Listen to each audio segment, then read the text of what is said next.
Abrebrecha Venezuela. El análisis geopolítico por parte de dos figuras de la comunicación alternativa y revolucionaria. Juntos. Geraldina Colotti y Carlos Aznares. Abriendo brecha desde la revolución bolivariana hacia los pueblos del mundo. Una producción de Eduardo Medina Guevara. Porque informar es formar. Abrebrecha Venezuela. Gallina vieja esta gente. Ni pone ni deja la culequera. Hola, ¿qué tal? ¿Cómo les va, amigas y amigos, compañeros y compañeras? Esto es Abrebrecha Venezuela, como todas las semanas. Y como siempre, un abrazo y un saludo a nuestro compañero, el operador Eduardo Medina Guevara, a la presidenta de la Radio del Sur, por donde salimos todas las semanas, Nieves Valdés, y por supuesto a ustedes que están allí detrás del receptor o de la imagen que también retransmitimos por nuestras redes.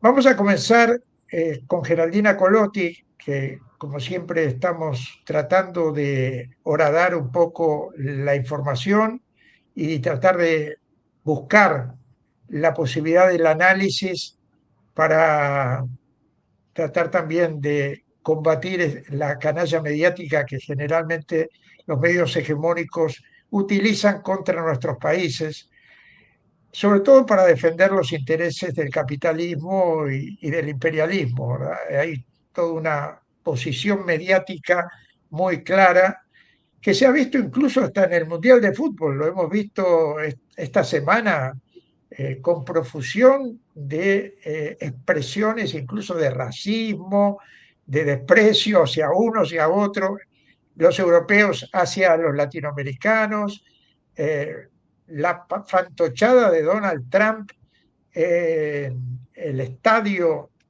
que se recibió un abucheo generalizado. Esto también es interesante, ¿verdad? Que el pueblo de Estados Unidos y también la gente que concurrió a esta final vieran en Donald Trump una figura claramente para repudiar, y además hizo toda esa payasada de querer subirse al podio con los Sí, campeones, cosa que lo tuvieron que retirar hasta sus propios colegas, hasta el señor Fantino, que es parte sí, de toda esta miseria que fue este Mundial de Fútbol, gane quien gane. Acá no se discute lo del fútbol, acá se discute si este Mundial era correcto hacerlo o no hacerlo, y más hacerlo en la casa del genocida. O sea, faltaba que lo hubieran hecho en Israel. Ya con eso terminaban de cubrir todo el expediente. Pero bueno, lo importante de todo esto es que ellos lo intentaron utilizar, por supuesto, y también mediáticamente, para tapar la realidad. Pero la realidad siguió funcionando. Y Estados Unidos siguió bombardeando la República Islámica de Irán, pero recibiendo a la vez la contraparte de los ataques de Irán hacia las bases norteamericanas en el Golfo. Y estamos en un momento muy grave de esta contienda, que ya se ha generalizado. Por estas horas está cerrado el estrecho de Hormuz y está cerrado el estrecho que controla Yemen, para evitar que los barcos de Arabia Saudí pasen también, porque si hay algo que faltaba es que se ha agregado a la contingencia bélica Arabia Saudí tratando de aplicar, como en otro momento, la doctrina de la destrucción del Yemen. Pero se ha encontrado, como se encontró Trump con Irán, con la horma de su zapato. Y aquí esto hay que tenerlo muy en cuenta. Estamos frente a una clara exposición de la revolución y la contrarrevolución, el imperialismo y el contraimperialismo. O sea, no hay posibilidad de caminar por la vereda del medio. Acá no hay tercera vía. O estamos de un lado o estamos del otro. Y esto es un mensaje fundamental para cierta izquierda europea que dudaba de los ayatolá, que dudaba de la política correcta que aplicó la República Islámica de Irán hasta ahora en su faz revolucionaria, porque ahora hay que elegir y hay que elegir dónde se pone cada uno en todos los aspectos de la vida. Acá no hay posibilidades de dudas frente a quien está tratando de destruir no solamente a Irán, sino al mundo. Acá hay una exportación del guerrerismo hacia todos los continentes. Nosotros en Latinoamérica lo vivimos de una manera, lo vivimos a través de los tratados de libre comercio, a partir de las alianzas con el Fondo Monetario Internacional, a partir de las políticas de extractivismo en cada uno de nuestros países y sobre todo a partir también de la invasión silenciosa que se da en algunos de nuestros territorios, y ahí abarco desde Argentina hasta Colombia, hasta Perú, y todos esos sitios donde el imperialismo ha sentado bases militares y donde se propone ampliar esas bases militares. Y aquí me quiero quedar en un aspecto. Siempre hablamos de qué pasa con la Patagonia argentina y la Patagonia chilena. Y estamos denunciando desde hace un tiempo, algunos, no todos, porque también en eso hay divisiones, que nuestra Patagonia argentina está siendo invadida silenciosamente por las corporaciones, pero también por países. Y no es solo Israel, no es solo Israel, que también lo hemos denunciado claramente, soldados israelíes, sionistas, que van a vacacionar después de asesinar en Líbano o asesinar en Palestina. También están los Emiratos Árabes Unidos, también está Qatar, también está Arabia Saudí, con la complicidad de los gobernadores de la Patagonia, comprando tierras a precio de rebajas, a precio de saldo. Para ellos, comprar miles y miles de hectáreas al precio que le está poniendo la Argentina de Milei y la Argentina de esos gobernadores es nada. Es como ir a un supermercado y comprar, llenar el carrito con unas cuantas botellas y algunos productos. Y esto está trayendo muchos problemas en el sentido de lo que significa la concreta extranjerización de la tierra. ¿Por qué digo esto? Porque además cuentan con la complicidad de los parlamentos. El Parlamento argentino, hoy, oficialistas y opositores, están a punto de votar una ley de extranjerización de la tierra, dándole la posibilidad precisamente a estas corporaciones, a estos países, para que no se queden solamente con lo que ya tienen, sino para que amplíen las inversiones y las compras de tierra. ¿A quién se las quitan? A los propietarios reales de esa tierra, al pueblo mapuche que está en la Patagonia, a los pequeños agricultores y pequeños propietarios que han hecho todo el esfuerzo para mantener, frente a las crisis que ha pasado Argentina, estas tierras cultivables. ¿Y para qué las quieren? Algunos por el latifundio, como Benetton. Benetton tiene 600.000 hectáreas, incluso ahora ha ampliado. Y la verdad que de esas 600.000 explota 20.000, el resto es latifundio. Y hay otros intereses como Joel Lewis, un sionista norteamericano de origen inglés, además, que no solamente tiene esas tierras, no solamente tiene un lago particular que ha cerrado al uso de los pobladores de la zona, sino que ahora ha ampliado y va a construir prácticamente un puerto franco donde obviamente nadie va a controlar. Nadie va a controlar qué va a pasar por ese tipo de lugar. Entonces estamos frente a una invasión de nuestros países que es una advertencia para otros que empiezan a sufrir este mismo fenómeno y que a veces lo minimizan, a veces no le dan importancia.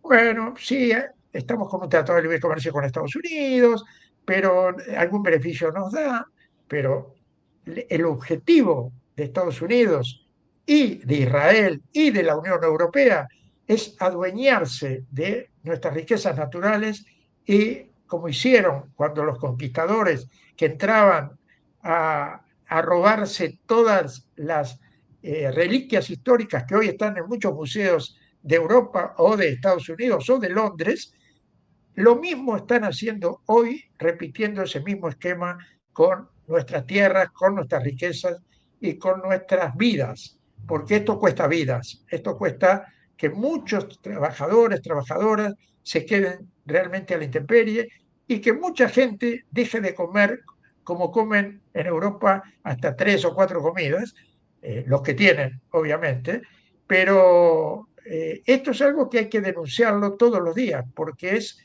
una concreta colonización de nuestros territorios. ¿Cómo lo ves, Geraldina?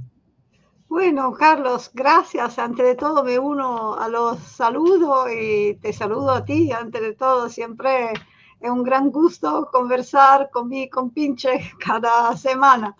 Y lo que tú dijiste del enfrentamiento sin claro oscuro que hay hoy, que el momento en el cual al imperialismo ha caído la máscara entre revolución y contrarrevolución, me parece una brújula fundamental también para leer la ausencia de reactividad a la altura de gobierno, digamos, que hasta hasta poco tiempo, ¿no? Hacía pensar a la posibilidad que Chávez ha querido muchísimo de una patria grande, de una esperanza colectiva.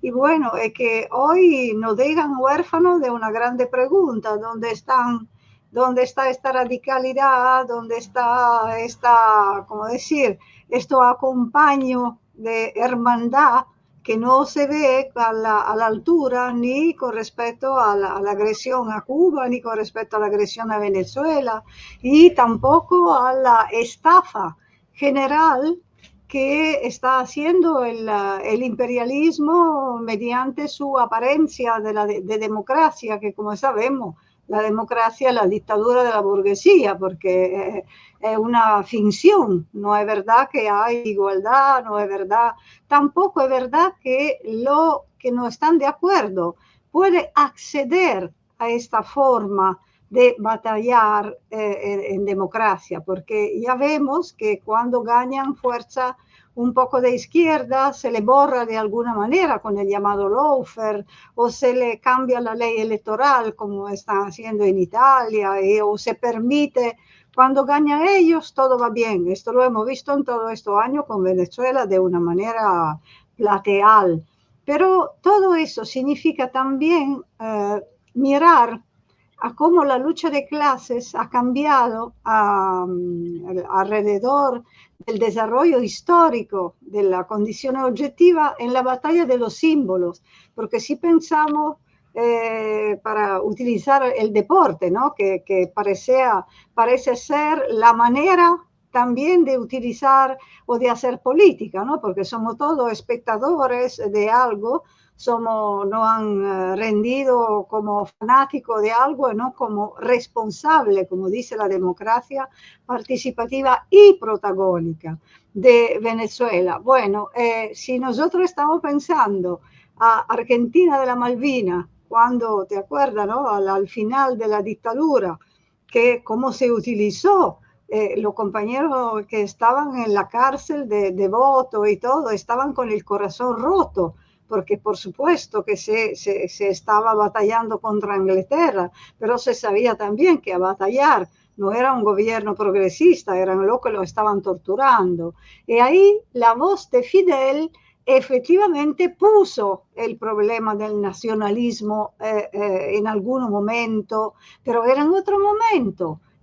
Había Cuba, había un mundo donde la mitad estaba con el comunismo. Entonces, utilizar la táctica o el pragmatismo global, digamos, en este momento como rescate, era un rescate del continente, era otra cosa.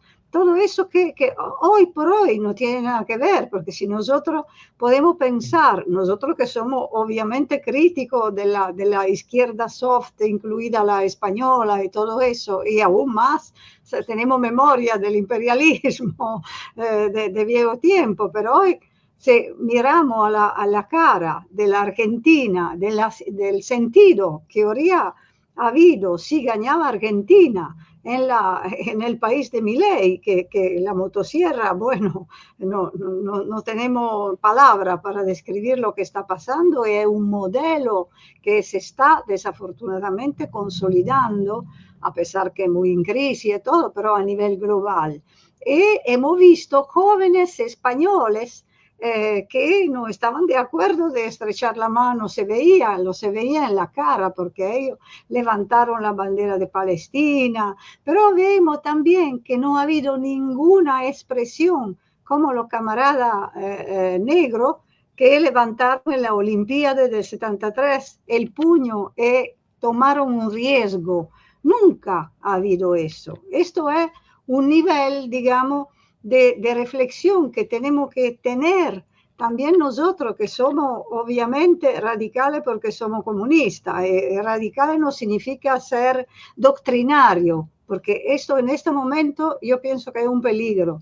Ser radical en el sentido leninista significa que tú tienes tu proyecto para cambiar, cueste lo que cueste la situación, que está dispuesto a asumir los riesgos de todo eso, pero que no es estúpido, porque si tú quieres ganar, tú tienes que construir una táctica y una estrategia, sobre todo, que tiene que estar muy clara.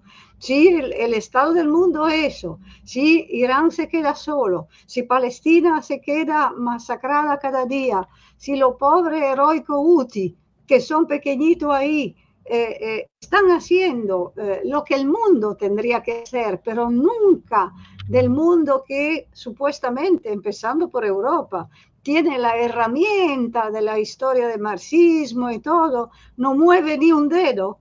¿Cómo se puede pensar, por ejemplo, que sola un pueblo revolucionario que sea Venezuela, y ni hablar de la pobre Cuba, que es horrible lo que está pasando, un genocidio igualito con la bomba silenciosa que son las medidas coercitivas unilaterales, pueda accionar solo? Que quiero ir rápido, pero decir una cosa sobre por qué pasa eso. Porque uno de los aspectos importantes que está utilizando la burguesía a nivel global es la contrainsurgencia, la contrarrevolución preventiva, decíamos nosotros, ¿no? Golpearne uno por educarne ciento, decíamos nosotros en la guerrilla, pero esto lo está haciendo el señor Naranjoso, porque dice, chantajea al mundo diciendo, cuidado, porque te va a pasar como Nicolás, cuidado, y todo eso ha creado un sistema que sirve para cuidar los intereses bélicos del complejo militar industrial. ¿Y por qué? Porque tienen su ADN de potenciar la radicalidad revolucionaria con el mismo chantaje. Cuidado que te va a pasar eso. Nosotros tenemos aquí un ex general muy fascista que compite con la fascista del gobierno por ser más fascista. Hizo un video que a nivel de un demócrata consecuente es un insulto a la Constitución, porque se enmascaró de antiguo dictador, imperador romano, para invitar el pueblo a matar, no a nosotros radicales, a matar todos los izquierdistas soft del gobierno. Entonces, una cosa así nunca se había visto. Mataron a un obrero de la misma manera como se mató a George Floyd. Hay gente que puede disparar tranquilamente, que son comerciantes, todo eso, y se creó una filosofía para poner miedo al proletariado. Yo pienso que tenemos que empezar de nuevo a poner miedo a la burguesía. Sí, mira, esto que cuentas de Italia, en realidad es parte de lo que armó Marco Rubio recientemente, convocando a todos unos países y varias organizaciones de extrema derecha para generar la idea de que hay que salir a la casa de brujas, a la nueva casa de brujas, de todo lo que significa el discurso de izquierda. Izquierda más tímida, izquierda más dura, izquierda más radical, pero izquierda. Eh, ha instalado la matriz del macartismo y ha dado luz verde para que en cada país, pero también a nivel de todos los continentes, porque ahí había presencia de varios continentes, incluso uno se sorprende, pero fíjate que muchas veces se hace propaganda en el mundo de que España, con Pedro Sánchez, que es una gran democracia, pero concurrieron a esa reunión con Marco Rubio tanto el embajador como uno de los agregados militares de la Embajada de España en Estados Unidos, a esa reunión, sabiendo de que estaba Vox, sabiendo de que estaban las organizaciones fascistas de todo el mundo. Y no fueron los únicos, los españoles, la excepción. Hubo otros países que mandaron, obviamente Argentina, Paraguay y todos los países lacayos del continente. Pero ¿para qué se reunieron? Para dar una matriz de combatir al comunismo, a la izquierda, a todo lo que huela a radicalidad o a rebeldía. Y en ese sentido no es solamente combatirlo físicamente, sino también intelectualmente, la famosa batalla de ideas de la derecha, tratando de ganar territorio también en el plano cultural. Marco Rubio, que es obviamente está jugando su propio partido, está jugando la idea peregrina de en algún momento reemplazar a Trump y quedar él como la figura, por eso se mueve como se mueve, tiene un cargo que le permite pasear por todo el mundo, pero a la vez hacer contactos que él mete en su bolsillo, no solamente en el bolsillo de Estados Unidos. Y en ese sentido, no es casualidad que sea él el convocante de esta reunión, porque es la figura que vienen sufriendo los cubanos desde hace mucho tiempo, de tratar de destruir Cuba, de generar toda una política de oposición a Nicaragua, de denunciar a Nicaragua siempre que puede lo hace. Obviamente mete la nariz en Venezuela, ahora quiere meterse en el diálogo que pueda haber entre opositores y oficialismo en Venezuela, aparece la figura de Marco Rubio. Esta es una figura muy peligrosa porque esa reunión no es una reunión más. En realidad es la derivación del escudo de las Américas ya llevada adelante con la idea de marcar un enemigo, y el enemigo es obviamente la izquierda, pero también todo lo que deriva de esa izquierda, sea parlamentaria, sea electoral o sea callejera, digamos, los que están en la calle peleando para que el cambio suceda. Y esto realmente tiene que ver con que Estados Unidos y el imperio están a la ofensiva. Y si no nos damos cuenta de eso, y si seguimos fragmentándonos en 10.000 pedazos los izquierdistas, los marxistas, los revolucionarios, obviamente le dejamos el campo orégano para que esta gente pueda funcionar como está funcionando. Bueno, se nos ha ido ya el tiempo y vamos a dar la bienvenida. ¿Quién tenemos hoy de invitado, Geraldina? Un compañero muy querido que tiene mucha historia académica y militante, aunque es joven, viene de Brasil, Xavier Vadell. Lo vamos a recibir con mucho gusto. Abre brecha, Venezuela. Javier Vadell, destacado politólogo y profesor en la PUC Minas de Brasil. Un analista imprescindible para comprender la geopolítica actual, el rol del sur global y el tablero económico de América Latina. Bueno, bienvenido, Javier. Un gusto tenerte con nosotros aquí en Abre Brecha, Venezuela. Vos que estás en Brasil, sos argentino, pero que vive en Brasil hace mucho tiempo, me has dicho fuera de micrófono.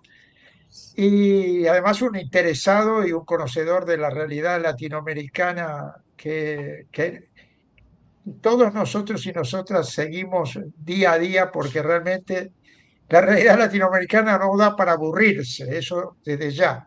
Sí. Y quiero preguntarte, empezando a preguntarte, ya que estás en Brasil, ¿Cómo estás viendo? Estamos preocupados por los procesos también electorales que quedan, uno de ellos el de Brasil. Brasil. Venimos de dos fraudes gigantescos en Perú y en Colombia, elecciones muy discutidas, donde la mano de Trump y la mano del imperio estuvieron muy presentes. ¿Cómo ves el proceso brasileño, sobre todo esta nueva reelección de Lula, que tiene sus peligros? O sea, no porque Flavio Bolsonaro tenga tanto apoyo, como sí lo tuvo Jair Bolsonaro, su padre, que recordemos que está preso, sino porque la mano de Trump va a jugar también allí, tratando de entorpecer la posibilidad de que Lula vuelva a gobernar en Brasil. ¿Cómo lo estás viendo? Hola Carlos, Geraldina y la audiencia. Un gusto estar con ustedes aquí, en primer lugar, ¿no? Y agradecer por la oportunidad. Bueno, hace mucho tiempo yo venía diciendo que, inclusive haciendo el vínculo con Venezuela, que el ataque a Venezuela era el primer ataque a Brasil, digamos. No por subestimar la importancia de Venezuela, inclusive en la cuestión energética, que es fundamental, y lo energético está vinculado a lo financiero y lo monetario de manera intrínseca, ¿ok? Pero Brasil es el problema. La gran frase que es válida, para donde va Brasil va América Latina, es una preocupación. Porque ustedes saben, y mencionaste, los fraudes, las elecciones irregulares, pero cuando hay algún tipo de irregularidad en un vencedor de izquierda, se transforma en un escándalo internacional. Ecuador es un gobierno prácticamente de facto, con una élite narcotraficante, ¿ok? Y nadie pidió actas, ¿no? Entonces, esto comienza con una guerra mediática, una guerra cognitiva, muy interesante. En este contexto, yo estoy preocupado. Y hace tiempo que estoy preocupado, a pesar de que los números económicos, macroeconómicos en Brasil dan bien, comparado con otros lugares, ¿no? Hubo una reducción de la pobreza en Brasil en estos años de Lula. Hubo políticas interesantes, lógicamente, de reversión de la destrucción que fue el gobierno Bolsonaro. Eso hay que dejarlo bien claro, en todos los sentidos, del tejido social. Y esto no estoy tocando la cuestión de cómo él lidió con la pandemia, que fue casi criminal, como Donald Trump. ¿Okay? Internamente. Pero la preocupación es esta, la preocupación es que hay grandes poderes oligopólicos de las Big Techs aliados al imperialismo, que todos los conocemos, que tienen un poder de manipular, tal vez no si hay una brecha muy, muy grande, pero como sabemos que la realidad es muy polarizada y muy pareja en toda América Latina, no hay ningún problema para modificar la situación, ¿no?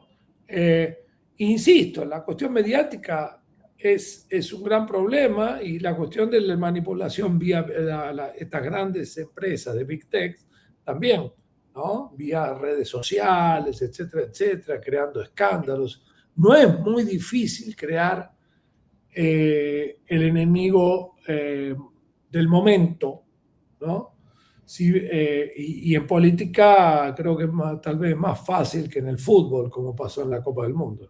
A propósito del cuadro que ha cambiado, ha habido una vuelta atrás en toda América Latina.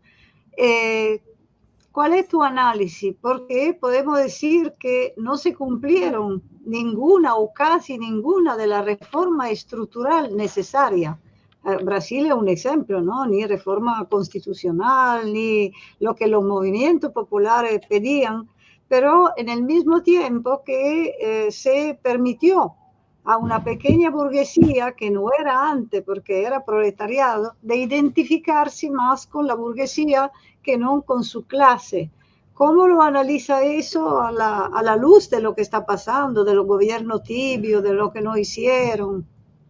Es que en el sistema parlamentario o presidencialista parlamentario en Brasil hay un sistema presidencialista. Digo parlamentario porque el parlamento tiene mucho poder.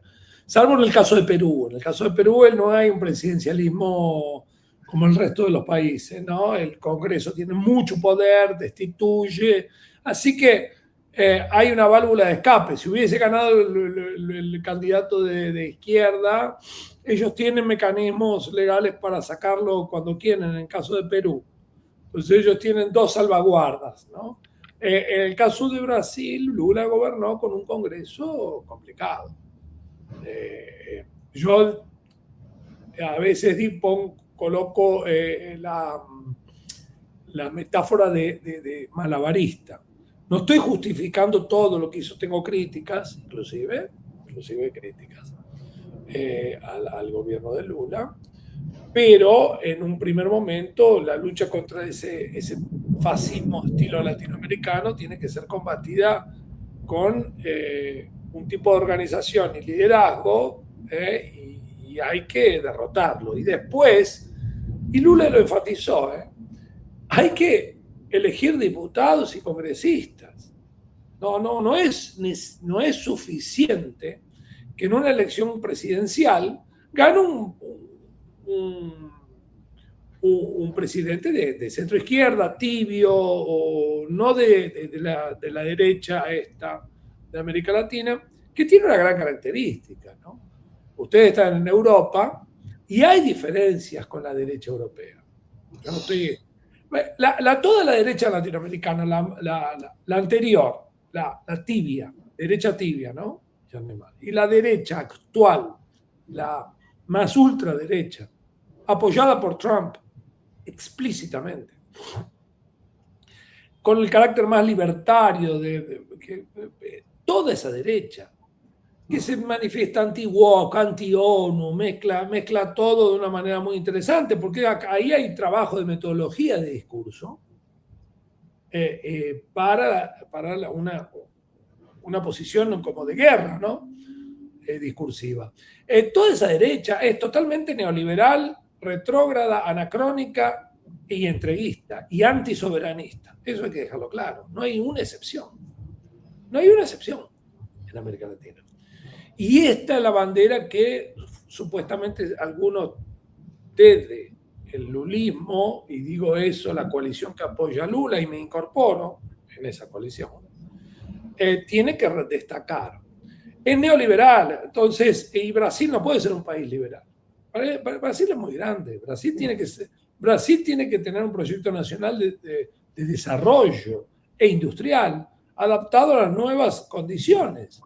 No hay margen para un neoliberalismo como el de Milei, y creo que en Argentina también no hay margen, pero es muy fuerte el ataque que fue a Argentina, y dos cuestiones que tal vez la podríamos dejar de lado, porque no daría el tiempo. La cuestión del antiperonismo, que es muy fuerte, y de las mismas fuerzas de sectores peronistas que han construido a Milei. También. ¿Okay? Eso hay que dejarlo bien claro, ¿no?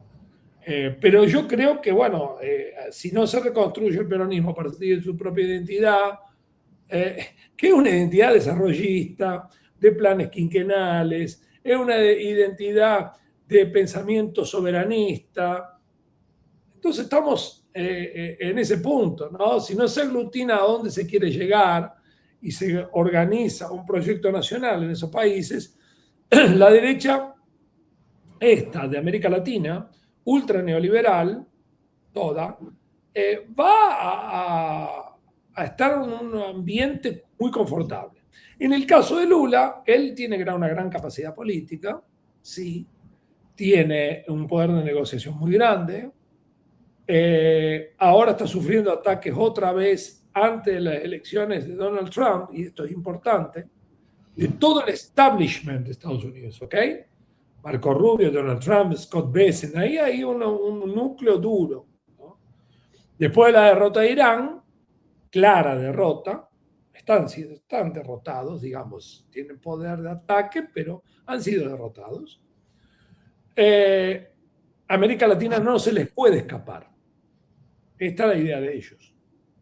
Y hay varios segmentos que afectan los intereses de Estados Unidos, ¿no? Algunos. Primero, el grande. Quieren un gobierno sumiso y antisoberanista. La familia Bolsonaro les da eso. Hay un hermano, Eduardo, que está en Estados Unidos, con casos de corrupción, vive en una mansión y dice que no tiene para comer. Surgieron un montón de casos de corrupción. Y Flavio Bolsonaro en lucha abierta con la mujer de Bolsonaro. Bolsonaro no se manifiesta, está en prisión domiciliar. Y hay lucha entre ellos, ¿no?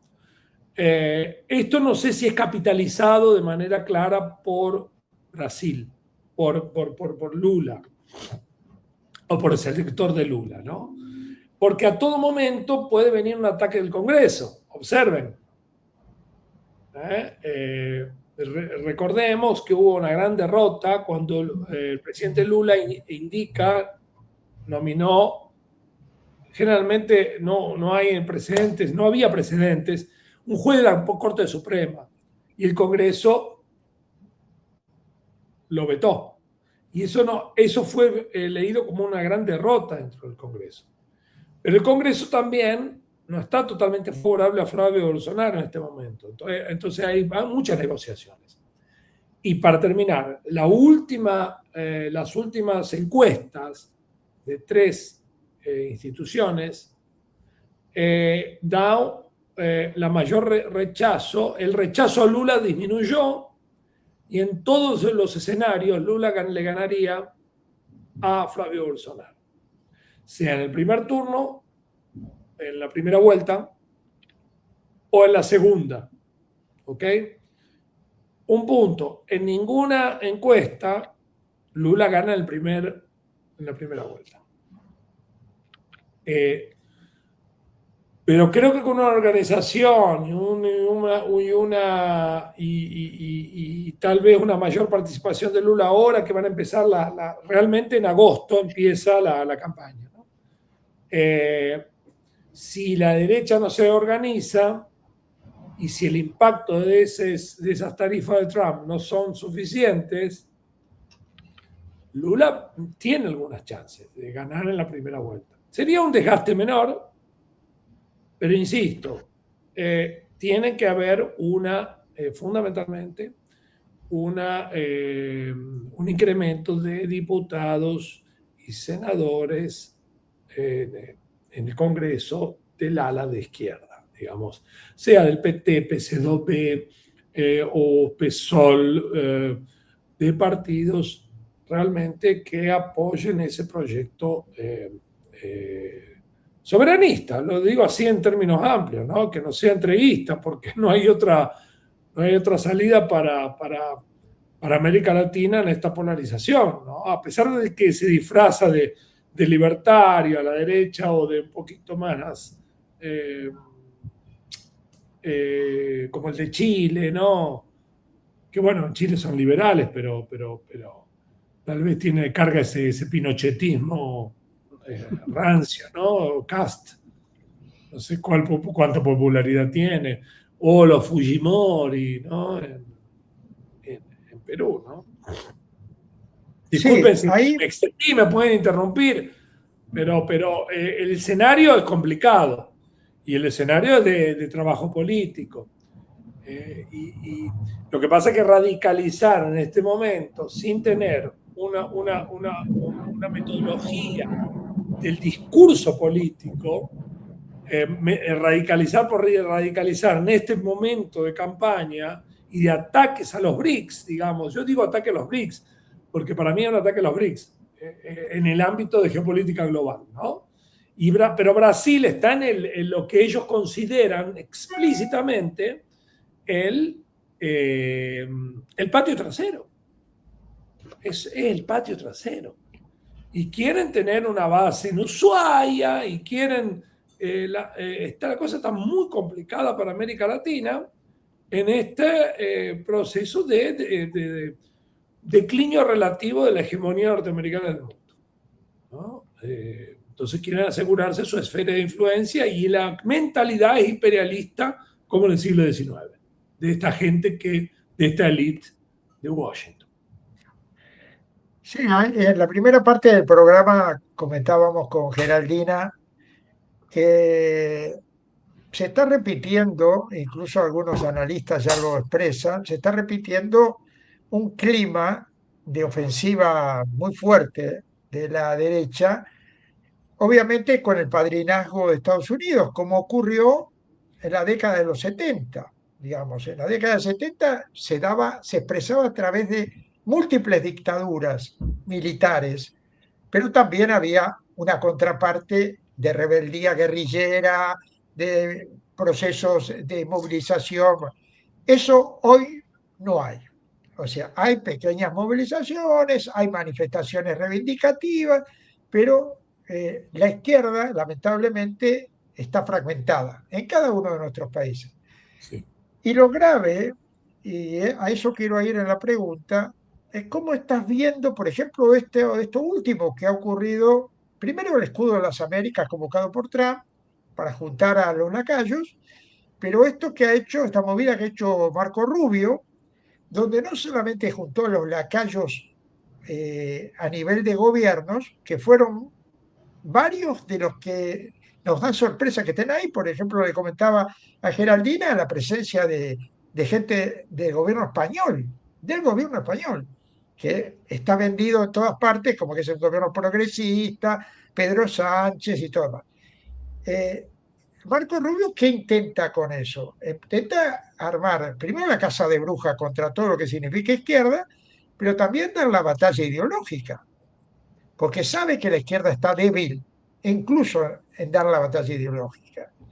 Entonces, ¿cómo lo estás viendo a eso? Digo, referido a Brasil, porque también hubo representantes brasileños, por supuesto, pero ya más en lo que hace a lo global, ¿verdad? El continente. Bueno, sí, la izquierda está débil en primer lugar porque la izquierda no tiene la capacidad de dos cuestiones fundamentales. En primer lugar, pensar un proyecto que sea nacional popular, que sea soberanista, ¿no? y que aborde las cuestiones fundamentales de la geopolítica, ¿no? En Argentina hay una izquierda representada en el Congreso, por ejemplo, y hay sectores del peronismo que es la fuerza nacional popular más importante de Argentina, inclusive hoy en crisis, ¿no? Cada país tiene aquí la fuerza fundamental está basada en el PT y en la figura de Lula y en el poder aglutinador que tiene Lula. Como dijiste, las realidades cambiaron totalmente. En la época de la Guerra Fría, tal vez desde Johnson, cuando se asume esa situación de manera bien clara, era más barato mantener a América Latina con dictaduras y apoyar golpes de Estado de varios tipos, inclusive desde el ámbito geopolítico. Las grandes fuerzas, pensemos en la década del 60, antes de los del 70, ¿okay? Brasil e Indonesia eran fundamentales que sean del lado occidental frente a las fuerzas que denominaban ellos del comunismo o del sur global, del tercer mundo, ¿no?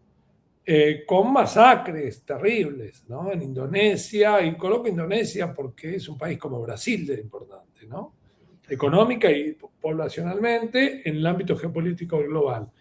Argentina, Chile, ni hablar, sabemos la historia, ¿ok? Y países menores, sobre todo los mayores, no pueden salir del corral, ¿ok? Del corral imperialista, claro, del corral imperialista. En aquel momento de la Guerra Fría. Hoy el gran rival es China, pero ya perdieron. Vamos a suponer que Brasil vuelva a un bolsonarismo. Ese escenario existe. China continúa con influencia realizando negocios. O sea, el objetivo final ya está perdido. Eso Observen Perú, un país liberal, digamos. Perú y Ecuador son países que básicamente están hace mucho tiempo en el corral imperialista de lo que ellos piensan de su esfera de influencia. El puerto de Chancay es el gran éxito de América Latina, de infraestructura. O sea, es una guerra como de tácticas con gran poder económico y tecnológico, con las big techs y la elite que está alrededor de Donald Trump, ¿no? Que es básicamente financiera, big techs, ¿ok? Sobre todo financiera, y el Pentágono, lógicamente. Parte del Pentágono está... Hay luchas internas, lógicamente. Hubo una purga terrible en el Pentágono recientemente, inclusive antes del secuestro de Maduro, pero si hubiese pasado en China sería otra vez Mao Zedong o sería Stalin que volvió. Una purga terrible. Sacaron a la gente a que no quería obedecer a Hegseth y pronto. Y el sector financiero, o sea, ahí está el sector financiero que, bueno, Brasil tiene una cuestión muy importante para que no lo mencioné, que también recursos naturales, ¿no? Eso es histórico, el Amazonas y las tierras raras. Tengo un trabajo realizado sobre tierras raras, lo voy a presentar, inclusive es sobre inteligencia artificial, la geopolítica, que tiene mucho que ver con eso. Y si observamos la reserva de Brasil, viene China allá adelante con reservas y el procesamiento, ¿no? Procesa 90%. Y después viene Brasil, el segundo, y el tercero lejos es Australia. Brasil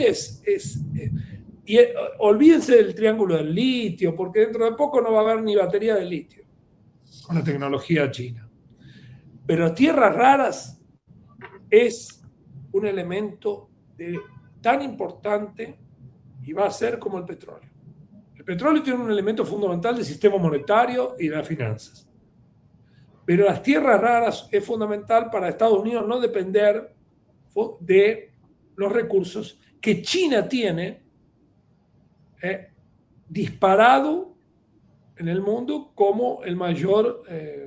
Entonces, hay otro elemento ahí, el control de recursos, porque la guerra global, económica, comercial, acabó. Argentina y Milei continúan haciendo, los empresarios haciendo negocio con China. Ahora bajaron los decibeles de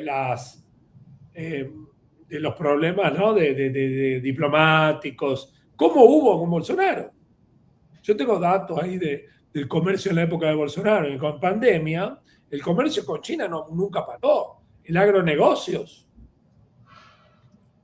Hubo, sí, embates diplomáticos, el estilo Bolsonaro, que pareció el de Trump, que faltan el respeto al embajador, ¿no? En Argentina, que también dicen muchas puteadas, porque se transformó en una narrativa del establishment de la nueva derecha.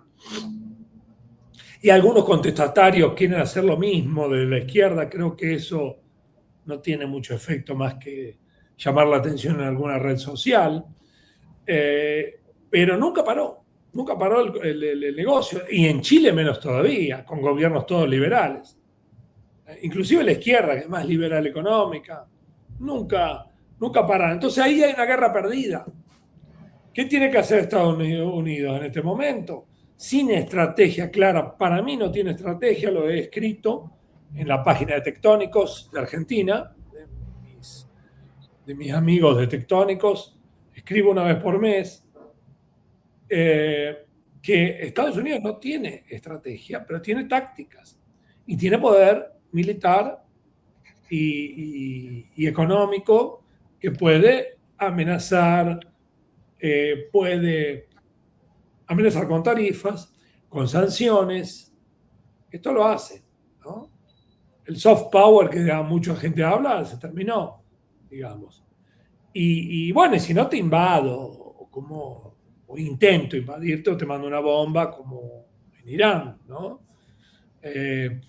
Pero con todos los problemas que tiene eso, y ahí también entra otra dinámica, que es la dinámica con los europeos dentro de la OTAN, que no quieren involucrarse, o dicen que no se involucran como la señora Meloni, y después muestran que la OTAN apoyó con las bases italianas los bombardeos.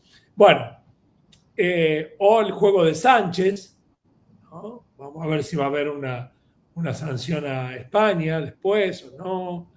Pero bueno, en América Latina esa es la cuestión clave. Es un lugar lleno de recursos. Y Brasil es un tesoro.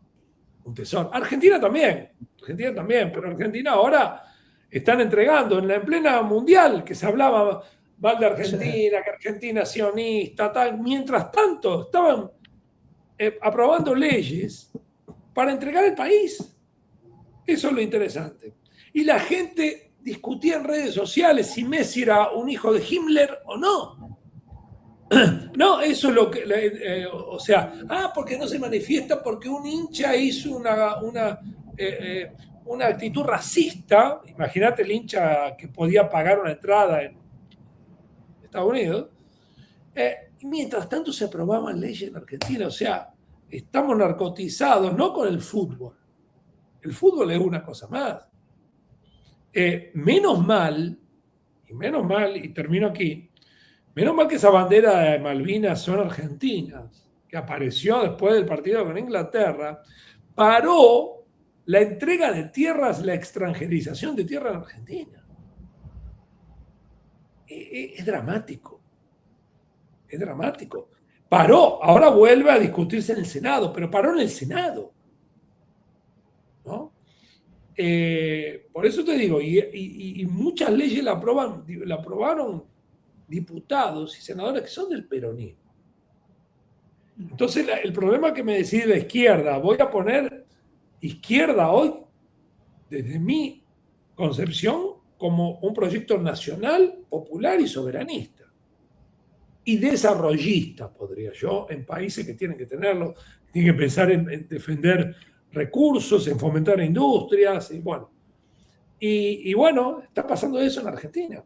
Segundo, tercer país de América Latina, digamos, en economía, en importancia.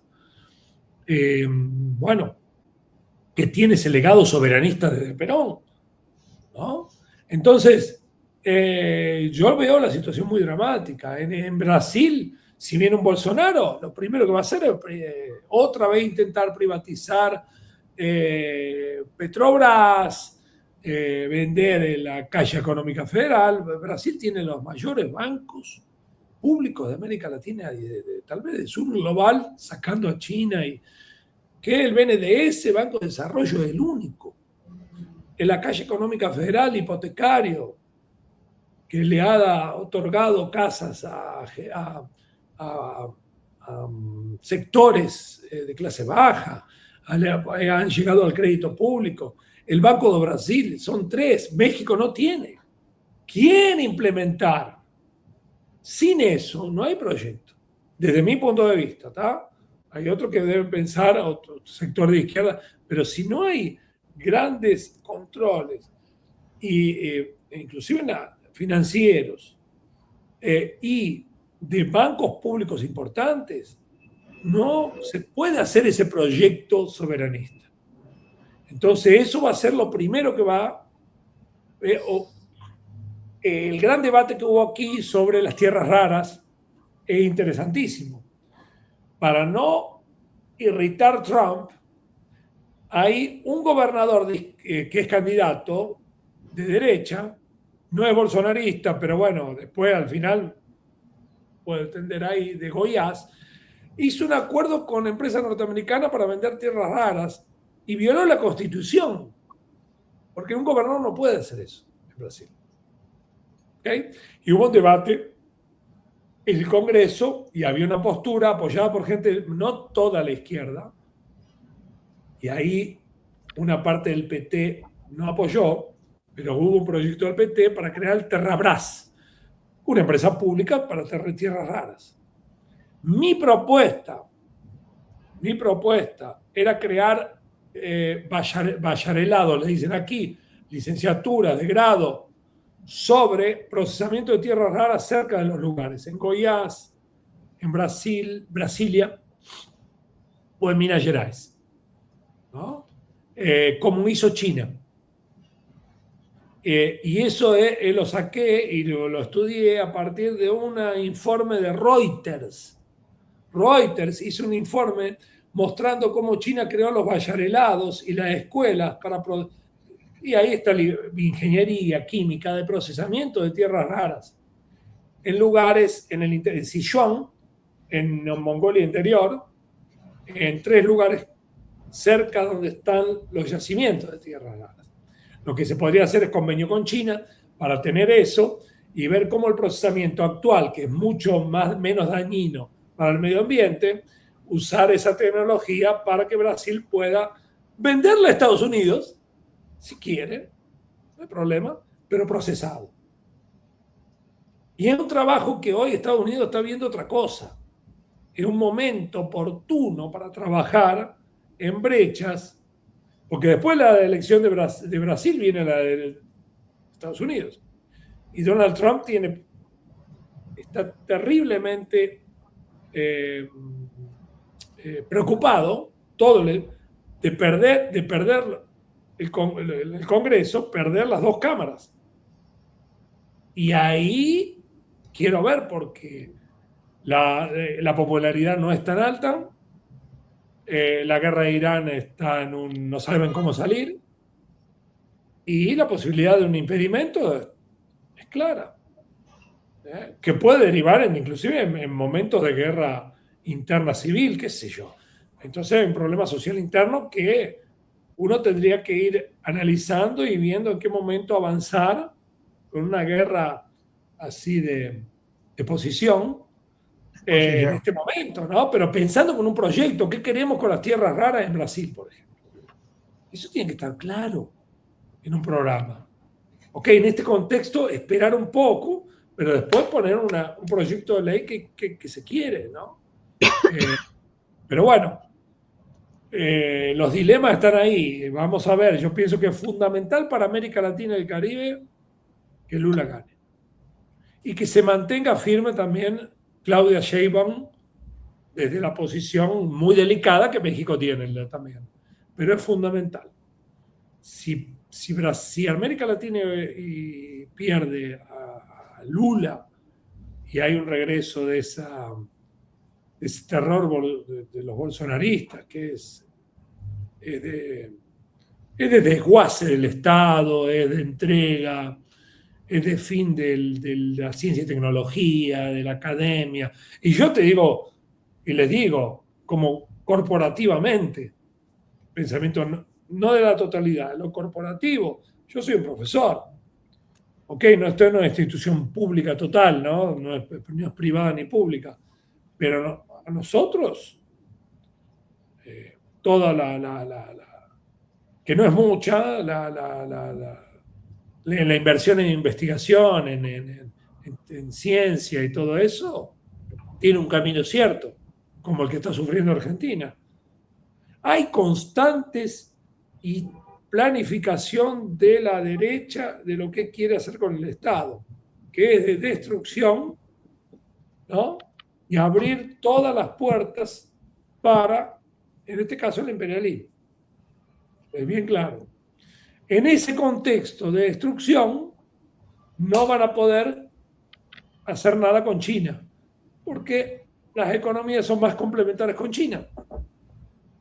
Entonces China va a comprar, va a hacer lo que hizo siempre, compra y vende y no va a intervenir en los asuntos internos. Entonces es con nosotros. Ese es el gran dilema. Uno te quiere hacer, te infantiliza, el imperialismo te infantiliza, y nosotros tal vez no tenemos la capacidad para actuar como adultos en la sala, ¿no?